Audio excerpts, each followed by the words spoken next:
여러분, 고린도라고 하는 이 도시는 아주 독특한 문화와 그 상황을 가진 도시입니다. 그러다 보니까 그 안에 있는 고린도 교회 역시 독특한 그러한 모습을 가지고 있습니다. 그래서 바울이 고린도 교회 안에서는 이 편지를 우리가 볼 때에 그런 고린도 교회의 독특한 그 상황과 문화를 이해해야지만 우리가 이 말씀을 이해할 수 있는 부분들이 있습니다. 우리가 살펴본 8장에서는 우상 숭배의 문제를 다루면서 신전에서 파는 그 고기를 사 먹는 것에 대해서 이야기를 했습니다. 그 당시에 시장에서도 고기를 팔고 신전에서도 고기를 파는데 대부분의 사람들이 신전에 가서 고기를 사는 이유는 그 고기가 훨씬 쌌기 때문입니다. 우상에게, 신들에게 드려진 그 제물을 다시 되파는 그런 신전에 가서 고기를 사 먹는 것이 일반적이었던 겁니다. 그런데 고린도 교회 안에 교인들 중에서 그런 이들이 있었고, 그러한 모습을 보면서 그 고기를 사 먹어도 되느냐, 이것에 대해서 논쟁이 일어나게 되었고 다툼과 분쟁이 일어난 것입니다. 이것에 대해서 바울은 분명하게 진리는 우상이라는 것은 원래 없는 것이기 때문에 신전에 바쳐졌던 것이라고 하더라도 먹는 데는 아무런 상관이 없다라고 분명히 밝혔습니다. 이것은 진리 안에서 자유를 누릴 수 있는, 진리 안에서의 자유를 강조한 것입니다. 그러면서도 바울은요, 양심이 약한 사람들이 이런 일들로 인해서 시험에 든다면 자기가 고기를 먹지 않겠다라고 이렇게 말하고 있습니다. 그러면서 바울은 바로 우상으로부터 자신은 자유롭지만 그럼에도 형제와 자매들을 배려하기 위해서 자신의 자유를 유보하겠다라고 밝히는 것입니다. 그러면서 9장에서는 바울이 자신의 사도권에 대한 부분을 이야기하면서 복음 안에서 그 복음에 사로잡힌 자로 살아가는 그러한 삶이 참된 자유임을 말하고 있습니다. 그러면서 오늘 10장에서는 계속해서 바울은 우상 숭배에 대한 이야기를 하는데요, 바로 조금 특이하게 구약의 사건들과 이 고린도 교회의 상황을 연결하면서 설명을 하고 있습니다. 그래서 우상 숭배의 문제를 구약의 사건과 고린도 교회의 상황을 연결시켜서 설명하는 그 가운데서 좀 더 그냥 신전에서 파는 고기를 먹는 이것만이 아니라 좀 더 포괄적인 형태로 그들에게 우상 숭배란 무엇인가를 말해주고 있는 것입니다. 오늘 이 말씀을 우리가 함께 살펴보면서 하나님이 기뻐하지 않으시는 우상 숭배와 악이 무엇이고 하나님이 기뻐하시는 그런 삶을 살아가려면 우리는 어떻게 해야 되는지 오늘 이 말씀을 통해서 함께 생각해 보려고 합니다. 오늘 1절 말씀을 보면 너희가 알지 못하기를 원하지 아니하노니 우리 조상들이 다 구름 아래에 있고 바다 가운데로 지나며 라고 합니다. 지금 바울은요, 이방인 고린도 교회 성도들에게 출애굽 당시 모세의 인도를 받은 이스라엘 백성들이 홍해를 무사히 건넜던 그 사건에 대해서 언급을 하면서 너희도 이 사건을 알고 있지 않느냐 다시 확인을 하면서요, 2절에 보면 이 사건을 일종의 세례다라고 이렇게 언급을 하고 있습니다. 사람이 빠져 죽을 수밖에 없는 홍해를 건넜다라고 하는 것은 예수 그리스도의 그 십자가와 함께 죽고 예수 그리스도의 그 부활의 생명과 더불어 산다는 이 세례의 의미와 같다라고 이렇게 말하고 있는 것입니다. 이스라엘 백성들은 홍해를 건넜습니다. 하나님의 은혜였습니다. 홍해를 건넌 후에도 광야에서 하나님의 은혜로 하나님이 공급하시는 그러한 먹거리를 그들은 제공을 받았고 또 하나님이 공급하시는 그 물을 마시면서 그들은 그 광야의 길을 걸었습니다. 만나와 메추라기로 배를 채웠고 그 반석에서 터져 나오는 그 물로 그들의 목을 적셨습니다. 이 모든 것은 바로 하나님의 은혜였습니다. 하나님의 은혜로 그들은 살아왔다는 것입니다. 그런데 오늘 5절을 보면 바울이 이렇게 말합니다. 하나님이 이스라엘을 기뻐하지 않으셨다는 것입니다. 그래서 그들을 광야에서 멸망시켰다는 것을 말하고 있습니다. 은혜로 그들을 건너게 하셨고 홍해를 건너게 하셨고 은혜로 그들에게 먹거리를 만나와 메추라기로 먹이셨고 은혜로 그들에게 목을 축이셨던 그 물을 공급해 주셨던 그 하나님께서 이스라엘을 못마땅하게 생각해서 광야에서 모두 죽게 했다는 것입니다. 그들이 죽을 수밖에 없었던 이유, 그것에 대해서 6절에서 말하기를요, 그들이 악을 즐겨 했기 때문이라고 말하고 있습니다. 그 악은 바로 우상 숭배라고 말합니다. 7절 이하에서 보면 바울은 출애굽기 32장 6절 말씀을 그대로 인용해서 백성이 앉아서 먹고 마시며 일어나서 뛰논다라고 합니다. 그들의 우상 숭배는 곧 음행으로 이어졌고 그 결과 2만 3천 명 가량이 죽임을 당했다고 언급을 합니다. 또 9절 10절을 보면 어떤 사람들은 하나님을 시험하다가 뱀에게 물려 죽었고 어떤 사람들은 원망하다가 멸망을 당했다라고 말합니다. 6절과 11절을 보면 동일하게 바울은 이런 일은 우리의 본보기라고 말합니다. 이러한 예들을 하나하나 제시하면서 이 모든 것을 우상 숭배라는 악으로 규정하고 있습니다. 그래서 이런 우상 숭배를 행하면 안 된다라고 경고를 하고 있는 겁니다.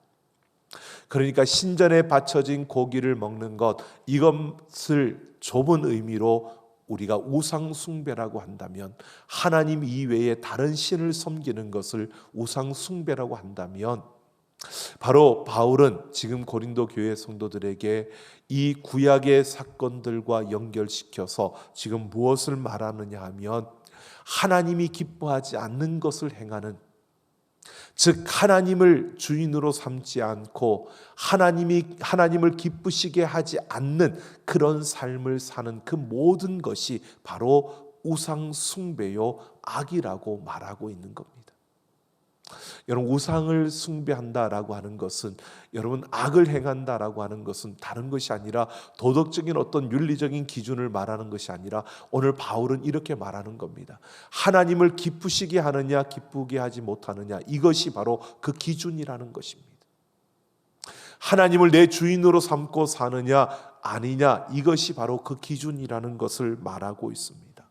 그래서 바로 하나님을 기쁘게 하지 못하는 삶, 일상에서 우리가 하나님을 기쁘게 하지 못하는 그 걸음을 걸어가는 이것은 우상을 숭배하는 것이고 그것은 악이라고 바울이 말해주고 있는 것입니다.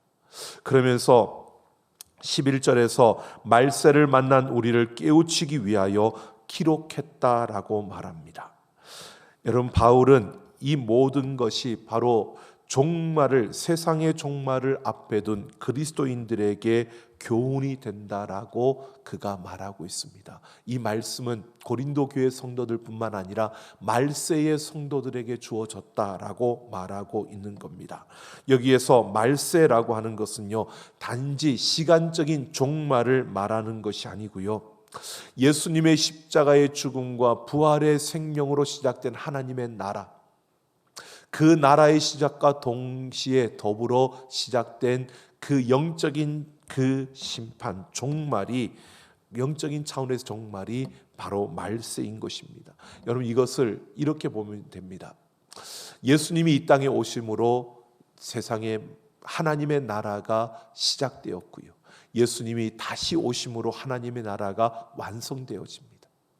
바로 이 예수님의 초림과 재림, 이 사이를 우리는 말세라고 하는 겁니다. 그러니까 우리가 크로노스라는 시간의 개념으로 2021년 4월 이런 우리가 지금 8시 53분 이런 이 시간적인 크로노스라는 시간으로 말하는 것이 아니라, 종말을 말세를 말하는 것이 아니라 카이로스라는 예수님이 오심으로 시작된 하나님의 나라가 완성되어진, 예수님이 다시 오시면 완성되어지는 그 날, 이 사이를 이 카이로스라는 시간으로 인해서, 이것을 카이로스는 시간으로 이것을 말세라고 하는 겁니다. 그러니까 예수님의 제자들이나 바울이나 지금 우리나 똑같이 우리는 어떤 시대를 살고 있느냐, 이 말세라는 시간을 살아가고 있는 겁니다. 바로 우리에게 바울이 이 말씀을 주고 있다는 것을 말하고 있는 것입니다. 바울은 고린도 교회 성도들뿐만 아니라 이 말세를 살아가는 교인들, 그리스도인들을 향해서 말하고 있는 겁니다. 홍해를 건넜지만 결국 광야에서 모든 죽은 구약의 그 이스라엘 백성들, 그들처럼 우상 숭배의 악을 행하지 말라는 것입니다. 즉 우상 숭배의 위험에 빠질 그러한 위기, 그런 위험 속에 우리가 있지만, 그러나 영적인 그 긴장감을 유지하며 우리는 그 우상 숭배와 악에 빠져서는 안 된다라고 말하고 있는 겁니다. 여러분, 우리에게 바울이 말하고 있는 것이요, 이 세상을 살아가는 동안에 우리는 참 그런 위험에 빠질 수 있고, 우리는 그런 우리를 믿음을 흔드는, 우리에게 하나님을 기쁘게 하지 못하도록 살아가게 만들어가는 이런 상황 속에 우리는 서 있다는 겁니다. 그래서 날마다 영적인 그 긴장감을 가지고 살아가는 우리의 삶이 되어져야 한다는 것입니다. 그래서 12절에서 바울은 그런즉 선줄로 생각하는 자는 넘어질까 조심하라고 말씀하고 있는 겁니다. 여기에서 선줄로 생각하는 자는 일반적으로는 영적으로 교만한 사람이라고 말할 수 있습니다. 이것을 좀 더 깊이 우리가 보면 이 말세를 살아가는 자들, 바로 말세에 살아가는 자들 속에서 우상을 숭배하고 악을 행하는, 즉 하나님을 기쁘게 하지 못하는 삶을 살아가는, 하나님을 기쁘시게 하지 않는 삶을 사는 자들을 바로 선줄로 생각하는 자라고 말하는 것입니다. 바울은 여기에서 좀 더 구체적으로 우리가 생각해 보면 고린도 교회를 포함한 그 헬라 지역에 광범위하게 펼쳐져 있었던 바로 영지주의자들, 이 영지주의자들의 영향을 받은 이들을 말하는 것입니다. 영지주의는 어떤 것이냐면 영과 정신은 선하고 육과 물질은 악하다라고 하는 이런 극단적인 이원론을 주장하는 자들입니다. 그러다 보니까 우리는 영적인 구원만 받으면 되고 우리 육신은 썩어지고 없어질 거니까 그냥 마음대로 내버려둬도 된다라고 말합니다. 맞는 것처럼 느껴집니다. 그런데 이들이 주장하는 것을 좀 더 깊이 들어가 보면 이렇게 말합니다. 우리는 영적으로 구원을 받았기 때문에 세상에서는 아무렇게나 살아도 된다는 겁니다. 도덕과 윤리 그거 무시하고 살아도 되고요, 세상에서 내 마음껏 살아도 된다는 겁니다. 이 육신은 어차피 썩어질 것이니까 죄를 짓든 말든 아무런 상관이 없다는 겁니다. 그러니까 내가 내 영만 예수 그리스도를 믿어서 내 영만 구원을 받으면 아무런 상관없이, 육적으로는 내가 방탕하던 태폐적인 삶을 살던 그거는 상관없이 우리는 구원을 받는다라고 그렇게 주장을 하는 자들이 이 영지주의자들이었습니다. 근데 고린도 교회 안에 바로 이런 영향을 받은 이들이 있었던 것입니다. 그래서 그들은 자신들의 삶은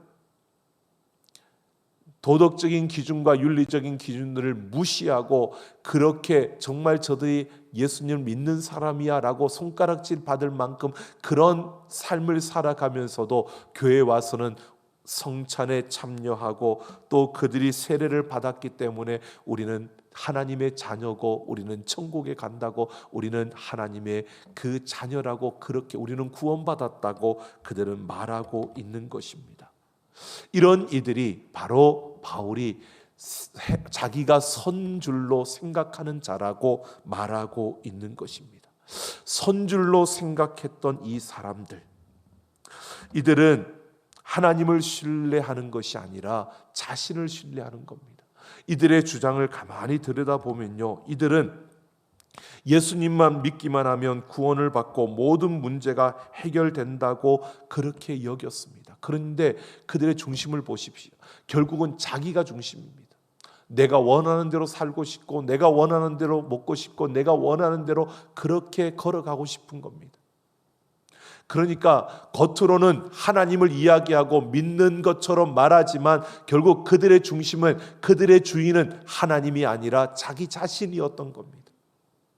바로 그런 이들을 선줄로 생각하는 자라고 바울이 말하는 겁니다. 즉 우상 숭배라는 것이요, 그냥 신전에 다른 신을 섬기는 것, 이것만이 아니라 우리가 내 삶의 주인이 하나님이 아니고 내가 되어서 살아가는 그 인생, 그냥 종교적인 활동에 참여하고 예배에 참석하고 섬기는 그 자리에 서서 섬기고 또 봉사하는 그 걸음을 걷는다고 해서 그들은 하나님을 주인으로 삼고 있다라고 말할 수 없는 것이, 그들의 삶을 통해서 보여지는 열매가 자기 중심적인 그런 삶을 살고 있기 때문입니다. 그래서 바울은 실제로 이들은 구원을 받은 자가 아니라고 말하는 겁니다. 이들은 구원을 받은 것이 아니라 종교적인 그런 행위에 참여하고 그런 행위를 함으로써 심리적으로 위로를 받는, 그래서 단순한 심리적인 구원을 받았다라고 이렇게 말하고 있는 겁니다. 이들은 심리적으로는 구원을 받았다라고 보지만 그러나 그들은 실제로 구원받은 자가 아니다라고 바울은 이야기하는 겁니다. 바울이 그래서 그들에게 말하는 것입니다. 넘어질까 조심하라는 겁니다. 넘어지지 않도록 조심해야 한다고 충고하는 것입니다. 오늘 우리가 하나님을 예배하는 예배의 자리에 섰습니다. 바울은 우리에게 오늘 충고하는 겁니다. 너희가 넘어지지 않도록 조심하라는 겁니다. 너희가 정말 바른 믿음을 가지고 너희가 구원받은 자로서 하나님의 자녀로 서 있는지 우리 자신들을 돌아보며 영적인 그 긴장감을 가지고 내가 정말 구원을 받은 자로 이 땅에 서 있는지를 살피며 살아야 한다는 것입니다. 영적인 그 긴장감을 가지고요, 넘어질 수 있는 위험을 줄이며 살아야 한다는 것을 말하고 있는 겁니다. 여러분, 우리가 이 세상에 있다는 것은 항상 위험에 노출되어져 있다는 겁니다. 우리가 예배에 참석하기 때문에 나는 구원받았다라고 하는 것이 아니라 정말 내 삶에서 하나님이 주인으로 삼고 내가 이 세상을 살아가는 삶의 우리의 열매들을 우리는 살펴야 합니다. 그래서 십자가 앞에서 내 모습을 돌아볼 수 있어야 되는 겁니다. 그래서 하나님의 말씀을 읽고 그 말씀 앞에서 내 자신을 보아야 합니다. 그래서 내 자신의 잘못된 것들을 우리가 보게 되면 그것을 회개하고 돌이키며 우리는 하나님 앞에서 그 잘못된 것을 고백하며 나아가는 것입니다. 이렇게 우리는 이 영적인 긴장감을 가지고 이 마지막 때를 살아야 하는 것입니다. 말세의 성도들은 예수님이 오셨던 그날부터 예수님이 다시 오시는 그날 사이에 있는 우리 모두는요, 바로 이 영적인 긴장감을 유지하며 이 땅을 살아가는, 구원을 완성해가는 걸음을 걸어야 한다는 것을 말해주고 있습니다. 여러분, 코로나 바이러스로 인해서 정말 많이 힘들고 어렵습니다. 불확실한 가운데 우리는 살아갑니다. 매일매일 우리는 그 확진자들의 수를 보면서 정말 불안할 수밖에 없는 그런 시대 속에 있습니다. 여러분, 그런 가운데서 한번 보십시오. 그런 상황과 그런 세상의 환경에 밀려서 우리가 나태해지고 있지 않습니까? 우리가 하나님께로부터 점점 멀어지면서 태만해지고 있지 않습니까? 우리가 점점 우리의 삶의 의욕을 잃어가면서 그냥 매일매일 지루함 속에 여러분 움직여가는 그러한 걸음을 걷고 있지 않습니까?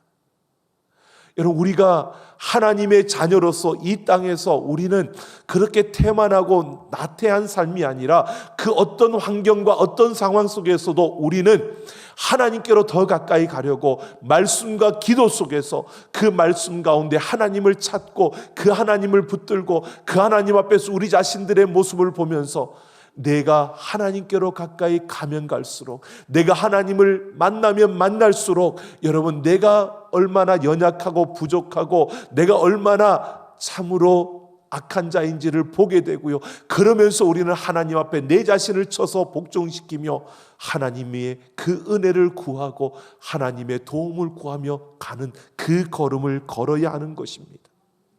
바로 바울이 이런 영적인 긴장감을 늦추지 말고 살아야 한다는 것입니다. 우상 숭배와 악에 빠지지 않기 위해서 우리는 무엇보다도 이 세대 속에서 이 영적인 긴장감을 가지고 살아가야 한다는 것입니다.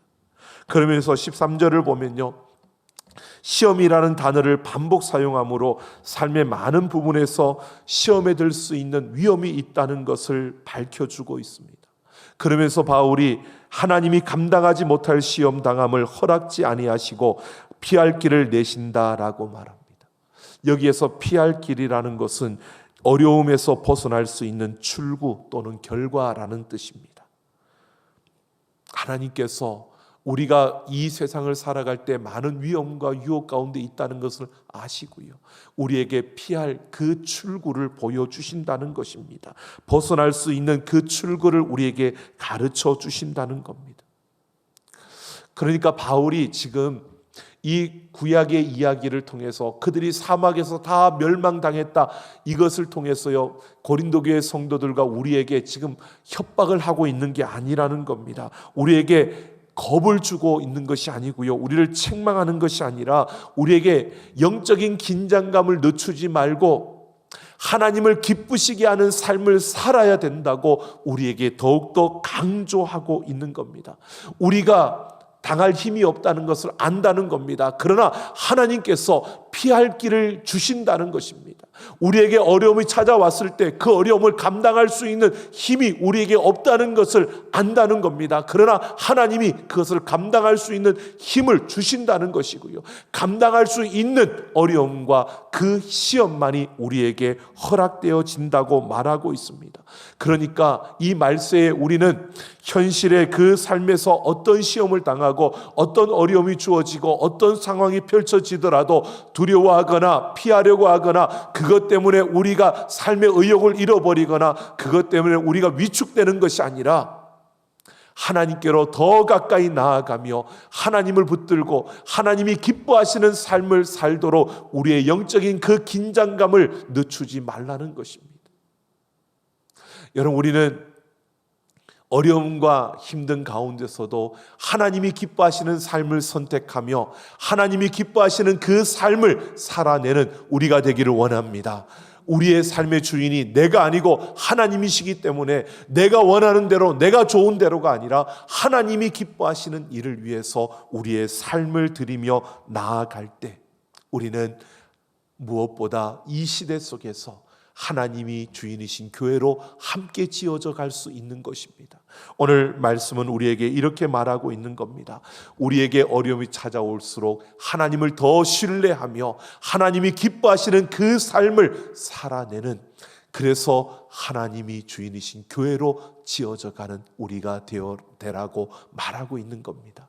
때마다 순간마다 여러분 영적인 긴장감을 늦추지 아니하고 하나님이 기뻐하시는 우리의 걸음이 되기를 예수님의 이름으로 축원합니다. 야고보서 1장 13절에서 15절을 보면 사람이 시험 받을 때에 내가 하나님께 시험을 받는다 하지 말지니 하나님은 악에게 시험을 받지도 아니하시고 친히 아무도 시험하지 아니하시느니라. 오직 각 사람이 시험을 받는 것은 자기 욕심에 끌려 미혹됨이니 욕심이 잉태한즉 죄를 낳고 죄가 장성한즉 사망을 낳느니라 라고 말씀합니다. 우리에게 찾아오는 어려움과 시험은 다 우리의 욕심 때문이라는 겁니다. 그런데 하나님께서 그것을 우리에게 허용하시는 겁니다. 허용하신다는 것은 이 어려움과 이 아픔을 통해서 우리가 성장할 수 있고 더 성숙할 수 있기 때문에 허락하시는 겁니다. 분명히 야고보는 말했습니다. 하나님이 우리에게 주시는 모든 것은 좋은 것이라고. 때로는 우리에게 아픔이 주어져도 그것을 우리에게 허락하셨다는 것은 우리에게 좋은 것이기 때문에 주신 겁니다. 그러니까 우리 앞에 어떤 일들이 주어지더라도 그것 때문에 두려워하고 원망하고 피하려고 하지 마시고요. 이것을 통해서 나를 단련시키시고 나를 성수시키시고 그래서 정금과 같이 나를 나오게 하실 그 하나님의 손길을 우리가 기대하며 말씀과 기도로 그 하나님을 더욱더 가까이 나아가는, 그 하나님께로 더 가까이 나아가서 하나님을 더욱 신뢰하며 하나님이 기뻐하시는 그 걸음을 걷는 우리 모두가 되기를 예수님의 이름으로 축원합니다. 여러분, 오팔이라는 보석을 들어보셨습니까? 저는 한두 번 누가 이렇게 보여줘서 본 것 같은데 기억은 잘 없습니다. 그런데 평범한 돌처럼 생겼다고 하는데 특성이 있다고 합니다. 오팔이 보석으로 여겨지는 아주 특별한 그 특성은요, 교감의 보석이라고 말합니다. 이것은 인간이 손으로 꼭 잡고 있으면 그 돌에서 그 무지갯빛 광채가 나온다고 합니다. 그래서 오팔이라는 이것이 보석으로서 아름다운 모습을 나타내기 위해서는 인간의 체온이 필요하다라고 합니다. 이러한 오팔의 특성을 우리가 생각하면 이런 생각이 들어집니다. 우리가 바로 이 오팔과 같은 존재다라는 생각이 들어집니다. 때로는 평범하게 보이고 좀 연약하게 보이고 좀 투박하게 보이는 우리의 모습이지만, 그러나 우리가 하나님 손에 쥐어지게 되면, 우리의 삶에 하나님의 체온이 주어지면 우리는 세상이 감당할 수 없는 그 빛을 우리는 발할 수 있는, 세상에서 이런 빛을 발할 수 없는 놀라운 보석이 되어진다는 것입니다. 여러분, 우리는 바로 하나님 안에 있을 때 빛을 발할 수 있는 존재입니다. 하나님을 떠나게 되면 그냥 길에 굴러다니는 돌과 별 다를 것이 없는 그런 투박하고 연약하고 부족한 자들입니다. 그래서 우리는 하나님께로부터 멀어지지 않아야 되고, 우리는 하나님 손에 붙들려져야 되고, 그 하나님의 체온을 우리는 담아야 하는 것입니다. 오늘 우리의 모습을 보십시오. 여러분, 우리는 어떻게 걸어가고 있습니까? 우리는 영적인 긴장의 끈을 놓아서는 안 되는 존재입니다. 우리는 참 부족하지 않습니까?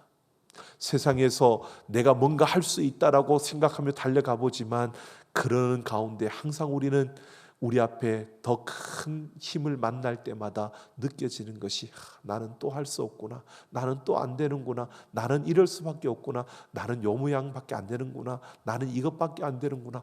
이게 우리의 모습 아닙니까? 이게 우리의 모습입니다. 여러분, 십자가 앞으로 가까이 나아가면 나아갈수록요, 우리의 잘못된 모습이 더 많이 보여집니다.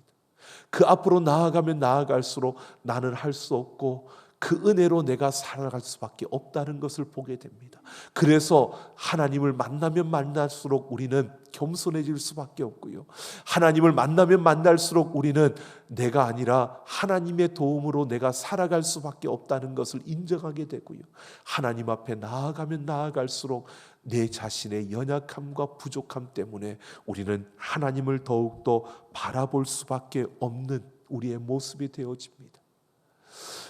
그래서 우리는 그 하나님을 향한 이 영적인 긴장감을 유지해야 하는 겁니다. 이 하나님이 없이는 내가 살 수 없다는 것을 기억하며 우리는 그 하나님을 붙들어야 합니다. 그래서 우리는 이 위기 속에서도 아무리 복잡하고 분주하고 아무리 많은 일들이 있어도 우리는 기도하고 말씀을 읽고 묵상하는 이 일을 우리는 멈추어서는 안 되는 것입니다.